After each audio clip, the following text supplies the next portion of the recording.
स्वागत है आपका अद्भुत आवाज में। आइए देखते हैं आज की खबरें। नीतू चोपड़ा ने पर्यावरण सुरक्षा और जल संचय के क्षेत्र में काफ़ी काम किया है। नीतू चोपड़ा ने युवा चलेगा तो देश बचेगा जैसे कई ऐसे नारे भी दिए हैं, जो बाइक से चलकर पूरे देश में कई जगह ऐसे स्लोगन देते हुए जा चुकी हैं। तो आइए मिलते हैं नीतू चोपड़ा से। अद्भुत आवाज़ के असिस्टेंट डायरेक्टर सुमित जैन के द्वारा लिया गया यह खास इंटरव्यू। आज हमारे बीच नीतू चोपड़ा जी हैं। वो हम लोग नेपाल में बैठे हैं हमारे आवास पे, तो ऐसी ही बातचीत चल रही थी, तो हमने उनसे आग्रह किया कि वो अपने विषय में यहाँ भारत से नेपाल तक और किस किस कंट्री होके वो क्या क्या कर रही हैं वो उस पर प्रकाश डालें। नीतू जी। तो बेसिकली मैं नीतू चोपड़ा और मेरा जो दूसरा नाम है सभी लोग जानते हैं फ्री फ्लाइंग ईगल, और मैं पिछले 4 साल से जो है इस कार्य में लगी हुई हूँ, महिला सुरक्षा और सशक्तिकरण पे। तो इसकी शुरुआत हुई थी जब 2018 में प्रियंका रेड्डी जी का गैंगरेप केस हुआ था हैदराबाद में, जो एक्टिवा को लेकर के पूरा हुआ था। उसकी इवेंट जो है वो एक्टिवा से शुरू हुई थी। उसी एक्टिवा पे मैंने वर्ल्ड रिकॉर्ड बनाया था, आप सबको याद होगा। और उसके बाद में मैंने एक बार बाइक पे एक record India book of record और बनाया, जिसमें मैंने 28 स्टेट, 9 यूनियन टेरिटरीज और 4 कोने इंडिया के जो है वो मैंने 20,000 प्लस किलोमीटर की राइड करके युवा जगेगा तभी तो देश बचेगा का एक शाउट आउट दिया था।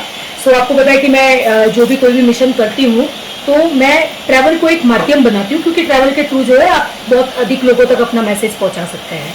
सो इस बार क्योंकि हम भारत में आज़ादी का अमृत महोत्सव मना रहे हैं, तो इस बार कुछ बड़ा करना था, क्योंकि मैं भारत तो नाप ही चुकी थी लगभग भारत में, मेरे अपने देश में मैं लगभग मेरा एक जाना पहचाना सा चेहरा बन गया था। तो अब वक्त आ गया था महिला सुरक्षा पे इंटरनेशनली बात करने का, क्योंकि ये समस्या जो है महिलाओं की सुरक्षा को लेकर के वो सिर्फ भारत में नहीं है, वो हर जगह पे है। पर हर जगह पे ये कैसी है, किस तरीके की चीजें हो रही है, वहाँ का कानून क्या है, वहाँ लोकल लोग जो है महिलाओं को किस तरीके से देखते हैं, महिलाओं की एक्चुअली दशा क्या है, ये सब मुझे स्टडी करना था। और जैसा कि मैंने बताया, हम आज़ादी का अमृत महोत्सव मना रहे हैं, तो इस बार जो है मैंने थोड़ा सा ब्रॉड जाकर के सोचा, और ज़्यादातर जो केसेस मिलते हैं वो मिलते हैं लेबर कैटेगरी के लोग या फिर जो इलिटरेट लोग हैं, वो अपराधों में ज़्यादा लिप्त होते हैं, ऐसा मीडिया और सर्वे दिखाता है। तो मेरे दिमाग में एक सवाल आया, क्योंकि हम आज की पीढ़ी है, हम लॉजिक्स पे चलते हैं कि हम प्रमाण ढूंढते हैं कि कितनी सच्चाई है। तो इसी विषय को लेकर के मैं खुद गर्त में उतरी, मुझे देखना था कि वाकई में क्या चीज़ है। तो मैं 15 अगस्त को निकली थी, और लाडनू हमारे जैन समाज में हमारे जो गुरुदेव है उनका आशीर्वाद लेकर के मैं निकली थी वहाँ से। और वहाँ से लेकर के, और ये 15 अगस्त मैंने अभी नेपाल में सेलिब्रेट किया है 1 साल की प्रोजेक्ट परवाज की जर्नी को। जो प्रोजेक्ट है इसका नाम है परवाज, क्योंकि परवाज जो है वो ईगल को कहीं ना कहीं रिलेट करता है। परवाज का मतलब होता है उड़ान, तो ये एक ईगल की वो उड़ान है। और परवाज का जो टैगलाइन है वो है डर को डराओ डेयरिंग बन जाओ, कि डर को ही डरा दो, इतना डरा दो कि आप खुद डेयरिंग बन जाओ और डर को डरा दो। तो जब डर ही नहीं बचेगा तो फिर कुछ होना ही नहीं है लाइफ में, और यही मैं अपनी लाइफ में एक्सपेरिमेंट कर रही हूँ। सो मेरा उद्देश्य ये है, एक तो वाकई में ये चीज देखना, और अगर मुझे ऐसे कोई ट्रक ड्राइवर्स मिलते हैं, जो कि मेरे साथ में अभी तक 4 बुरे हादसे भी हुए हैं। लिटरली आपको पता है कि मैं अपनी रील्स वगैरह में भी दिखाती रहती हूँ सोशल मीडिया पे, कि एक बार मैं 4 ट्रक ड्राइवर्स के बीच में फंस गई थी, तो वहां मैंने कैसे टैकल किया। तो मेरा उद्देश्य ये है कि जिस ट्रक ड्राइवर के साथ में मैं बैठी हूँ, अगर वो बुरी नजर वाला है, बुरी नीयत है उसकी, तो मैं उसको ये प्रूव करके आऊँ कि भारत की बेटी ये है जो तुम्हारे सामने बैठी है। गॉन आर द डेज कि अबला नारी आए, तुम्हारी यही कहानी, वो अब नहीं रहा है। ठीक है, अब तो ये है कि नारी कल भी भारी थी, नारी आज भी भारी है, समाज तो कल भी आभारी था, आज भी आभारी है। सो एक मैसेज ये देना कि ट्रक वालों की मेंटालिटी चेंज कर सके। दूसरा, कहीं ना कहीं समाज वालों ने ही ट्रक ड्राइवर ऐसे होते हैं वैसे होते हैं बोल बोल के उनको समाज से दूर कर दिया है। तो वो समाज से जब दूर हो चुके हैं तो ऐसी चीजें ज्यादा हो रही है।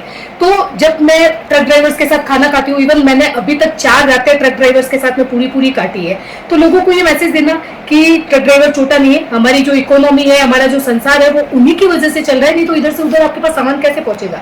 तो हम उनको एक नॉर्मल इंसान की तरह देखें। ये 2 मेरे मुख्य उद्देश्य थे। इसके अलावा मैं जो ट्रैवल कर रही हूँ, मुझे हिस्ट्री, कल्चर सब कुछ समझना है। तो जैसे कि मैं रक्सौल से वीरगंज होते हुए नेपाल में एंटर हुई थी 18 जून को, तो परसों ही मेरा जो है नेपाल में 3 महीने पूरे हुए हैं। सो वीरगंज से जब मैं आई थी तो एक बहुत ही खास व्यक्तित्व है अशोक जी बैद और निर्मल जी सिंह हुई, उनका काफी सहयोग रहा मुझे। और जो वीरगंज में एक स्वागत हुआ था, वो स्वागत आज तक पूरे नेपाल में चल रहा है काठमांडू पहुंची तो मुझे वंदना जी मिले थे सबसे पहले, जो मेरी पहली कड़ी थी, जो कि कार्यकारिणी सदस्य है तेरापंथ महिला मंडल की।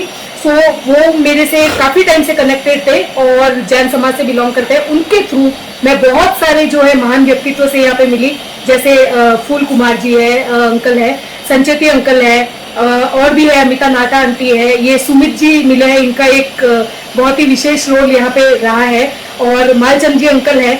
मतलब मैं शायद हो सकता है कुछ लोगों के नाम भी भूल गई क्योंकि इतने लोगों ने मुझे यहाँ पे सपोर्ट किया है। और मेन था इंडिया और नेपाल को लेकर के जो मैसेज अभी तक लोगों तक जा रहा था कि कुछ प्रॉब्लम्स चल रही है। हम बोलते तो है इंडिया और नेपाल भाई भाई है, लेकिन भाई भाई में कभी कभी खटपट भी हो जाती है।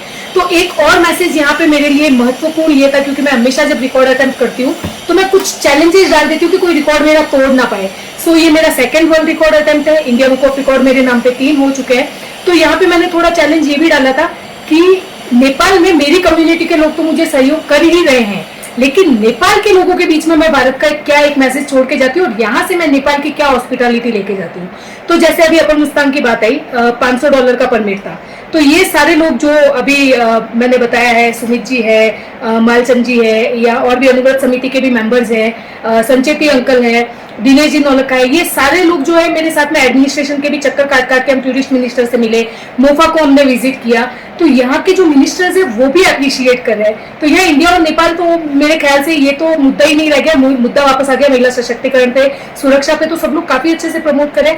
दूसरा एक इस मिशन की खास बात यह है कि मैं विदाउट मनी ट्रैवल कर रही हूँ, वो मैं पिछले 4 साल से फॉलो कर रही हूँ, क्योंकि मेरे दिमाग में एक चीज आई थी कि पैसा नहीं पैशन जरूरी है, और वो मैं आज फॉलो कर रही हूँ। मैं रक्सौल से एंटर हुई थी, बीरगंज गई, बीरगंज से मैं काठमांडू आई, काठमांडू से मैं पोखरा गई, पोखरा से मैं Annapurna base camp without money करके आई हूँ। मैंने गाइड किया, लाइक 3 सिस्टर्स कंपनी ने मुझे स्पॉन्सर किया था, क्योंकि गाइड एक ऐसी चीज है जहाँ पे वो रोजी रोटी पे आप बात आ जाती है, और गाइड, मैं बीइंग अ पब्लिक फिगर जो है, मैं रूल्स तोड़ना भी नहीं चाहती हूँ, तो मैंने सारे रूल्स फॉलो किए। गाइड लेके जाना था, गाइड लेके गई, टिम्स ने मुझे जो है परमिट्स दिलवाई। तो इस तरीके से मेरे कम्युनिटी के लोगों ने पोखरा में मुझे सपोर्ट किया। अच्छा, इंडियन एम्बेसी जो पेंशन ऑफिस है, कर्नल